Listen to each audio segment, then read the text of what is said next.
Hello friends, good morning. आप सभी लोगों का द सिटी टॉपर परिवार में स्वागत है। आज वंशावली की सीरीज में हम शिशुनाग वंश के और उसके सारे के सारे शासकों के बारे में जानकारी लेंगे। इससे पिछले वाले वीडियो में मैंने आपको हर्येंग डायनेस्टी के बारे में बताया था और हर्येंग डायनेस्टी का जो आखिरी शासक था जिसका नाम था नागदशक। नागदशक का ही अमात्य था। नागदशक बहुत ही ज़्यादा जनता में अप्रिय हो गया था और जिसकी वजह से उसको जनता ने हटा करके उसके एक अमात्य जिसका नाम शिशुनाग था उसको राजगद्दी पे बैठाल दिया था। तो आज हम इसी वंश के बारे में जानकारी लेते हैं। तो देखिए, शिशुनाग वंश की स्थापना करने वाला शिशुनाग नाम का अमात्य था जो आगे चल के राजा बना। ठीक है, शिशुनाग के बारे में थोड़ा सा समझने की कोशिश करें तो शिशुनाग बचपन में इसके माता पिता ने इसका परित्याग कर दिया था, जिसके बाद शिशुनाग की रक्षा एक नाग के द्वारा की गई। इस प्रकार इसका नाम शिशुनाग के रूप में प्रसिद्ध हुआ। शिशुनाग का कार्यकाल 412 ईसा पूर्व से लेकर 394 ईसा पूर्व तक रहता है। इसकी बड़ी सफलता जो रही है वो इसने अवंती राज्य को जीतकर उसे मगध में मिला लिया था। ये इसकी एक बड़ी सफलता थी और इसने अपनी राजधानी वैशाली में स्थानांतरित की थी। इसके बाद या इसकी मृत्यु के बाद जो अगला शासक बनता है वो इसका पुत्र होता है जिसका नाम है काल अशोक। काल अशोक को ही हम काकवर्ण के नाम से भी जानते हैं। काल अशोक का जो कार्यकाल रहा वो 394 ईसा पूर्व से लेकर 366 ईसा पूर्व तक रहता है। काल अशोक के राज्यकाल की अगर हम बात करें तो इसने अपनी राजधानी पुनः वैशाली से पाटलिपुत्र में स्थानांतरित की थी। इसके बाद इसने काल अशोक के शासनकाल में वैशाली में द्वितीय बौद्ध संगति भी हुई। ठीक है, पहली बौद्ध संगति हमने पढ़ा था, याद होगा आपको, अजातशत्रु के समय पर हुई थी। दूसरी काल अशोक के समय पर हुई थी। कहाँ पर? वैशाली में। और इसके अध्यक्ष कौन थे? अध्यक्ष थे सब्बक मीर।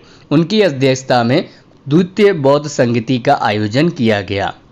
इसके बाद काल अशोक की हत्या कर दी जाती है।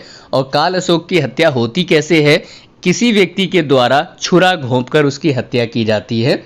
ठीक है, और इस समय जो है काल अशोक अपनी राजधानी के समीप जो है घूम रहे होते हैं, उसी समय हत्या हो जाती है। काल अशोक की मृत्यु के बाद में उसके पुत्रों यानी 10 राजाओं के नाम आते हैं जो उसके पुत्र माने जाते हैं। उनका शासनकाल रहता है जिसमें से एक का नाम प्रसिद्ध रहता है, उसका नाम है नंदीवर्धन या महानंदिन। तो मैं आपको सभी के नाम बताता हूँ। सबसे पहले कौन कौन यहाँ पे राज करते हैं तो भद्रसेन, कोण दर्वण, मंगुरा, सर्वज्ञ जय, जालिक, उभक, संजय, कोवर्य, नंदीवर्धन और पंचमक। ये 10 राजा होते हैं। लेकिन इन 10 राजाओं में से जो नाम होता है राज्य करने का वो होता है नंदीवर्धन का। और नंदीवर्धन यहाँ पर 366 ईसा पूर्व से लेकर 344 ईसा पूर्व तक शासन करता है।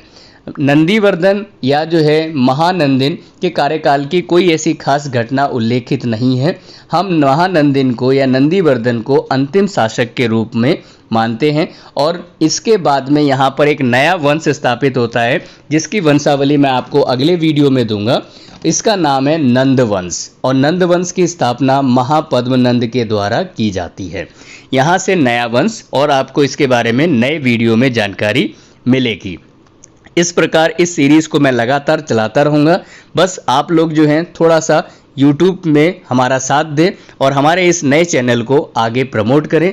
जैसे जैसे आपका प्रमोशन बढ़ता जाएगा वैसे वैसे हमें भी उत्साहित होकर और हमें भी उससे प्रोत्साहन मिलेगा और हम लगातार आपके लिए वीडियो बनाते चले जाएंगे। इस सीरीज़ को जोड़ते चले जाएंगे। और इसके साथ साथ एक छोटी सी जानकारी आपको और देना चाहता हूँ। शॉर्ट वीडियो में हमने शुरुआत की है हिस्ट्री के 20,000 क्वेश्चंस को एक ही जगह पर लाएंगे, एक ही प्लेलिस्ट में, जिससे आप हिस्ट्री से जुड़ी हुई सारी की सारी तैयारी कर सकते हैं।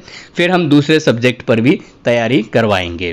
तो द सिटी टॉपर परिवार को जुड़ने के लिए और इसको चुनने के लिए आपका बहुत बहुत धन्यवाद। Thank you.